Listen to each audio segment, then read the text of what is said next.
اور یہ مسلمانوں کا عجیب دستور ہے تاریخ میں کہ ابو سفیان جو حضور سے لڑا، تاریخ ثابت کرتی ہے، اس میں کوئی اختلافی بات بھی نہیں۔ ابو طالب علیہ السلام جنہوں نے حضور کو پالا، پھر یزید جس نے نواز رسول کو شہید کیا، اور نواز رسول کے چاہنے والے ہم اور آپ جو ان کے غم میں روتے ہیں۔ تاریخ کی عجیب ستم ظریفی ہے کہ جو رسول سے لڑے وہ مسلمان، جو نواز رسول کو شہید کرے وہ مسلمان، جو حضور کو پالے وہ کافر، جو نواز رسول پر روئے وہ کافر۔ لہذا اس میں اتنا پریشان ہونے کی اس لیے ضرورت نہیں ہے کہ یہ بھی واضح بات ہے کہ جب علی کے باپ کے ایمان پر بات ہوگی تو پھر ہر ایک کے باپ کے ایمان پر بات ہوگی۔ لہذا یہ موضوع بہت حد تک بیان ہو چکا ہے، میں تھوڑا سا اس سے اور مزید آگے جانے کی کوشش کروں گا کہ اگر عصمت ابو طالب علیہ السلام پہ بات ہو، علامہ مجلسی نے بحار الانوار میں کئی روایتیں لکھی ہیں، اور انہوں نے لکھا ہے کہ مولا باب الحوائج امام موسی کاظم علیہ السلام نے ارشاد فرمایا ہے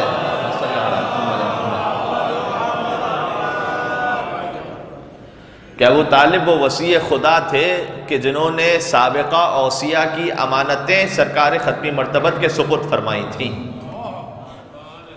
لیکن یہ جملہ بہت قابل غور ہے۔ علامہ مجلسی کیا لکھ رہے ہیں؟ کہہ رہے ہیں کہ باب الحوائج امام موسی کاظم علیہ السلام کے حوالے سے، کیونکہ ایمان ابو طالب پر جب بات ہوگی تو پھر غیروں سے بات کریں گے، لیکن جب عصمت ابو طالب پر بات ہوگی کہ وہ حجت خدا تھے، تو پھر اپنی روایات سے جب دلیل بیان کی جائے گی تو پھر اصل مقام ابو طالب علیہ السلام واضح ہو جائے گا۔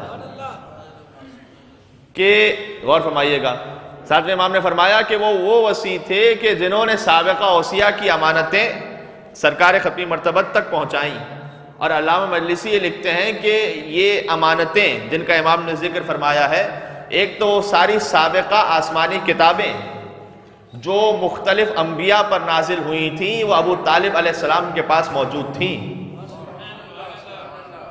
دوسرا حضرت موسیٰ کا وہ عصا کہ جس کے صدقے میں حضرت موسیٰ کے تمام معجزات ظاہر ہوئے تھے، اور تیسرا وہ انگشتری کہ جس کے صدقے میں سلیمان کو حکومت عطا ہوئی تھی۔ یہ تمام چیزیں ابو طالب کے ذریعے اور وسیلے سے سرکار ختمی مرتبت کی خدمت میں پہنچی تھیں۔ صلوات پر محمد و آل محمد۔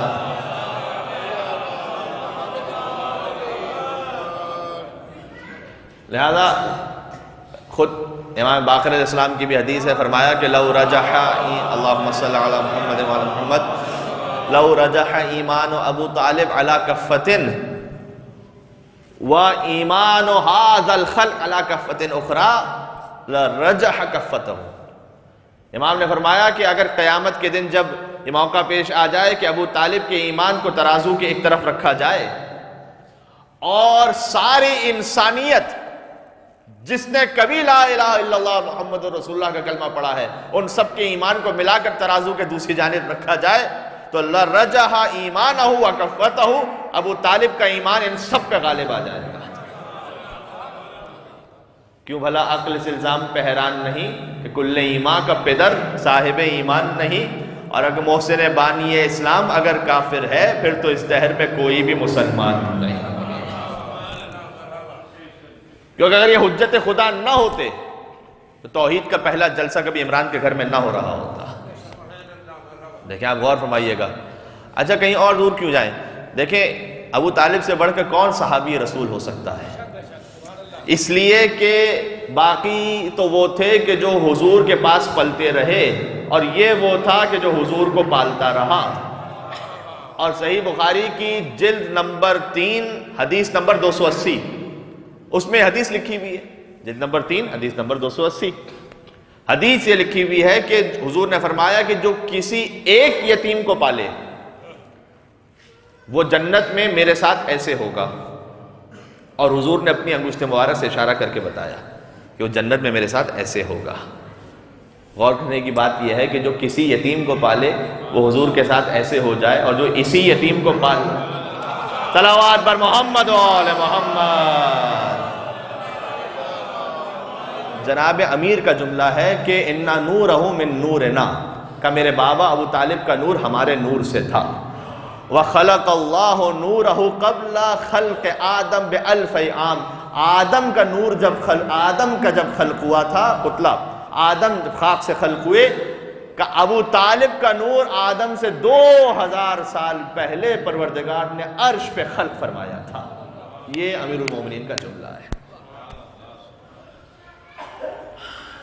لہذا میں نے پہلی جو جملہ کہا تھا گفتگو کی پہلی ابتدا میں، وہ آخر میں دہرا دوں کہ ایمان ابو طالب پر بات کرنا اصل توہین ابو طالب علیہ السلام ہے. وہ حجت خدا تھے، عصمت ابو طالب علیہ السلام پہ بات ہونی چاہیے. وہ وسیع انبیاء تھے. برحمتك يا أرحم الراحمين وصلى الله على محمد وآله الطاهرين.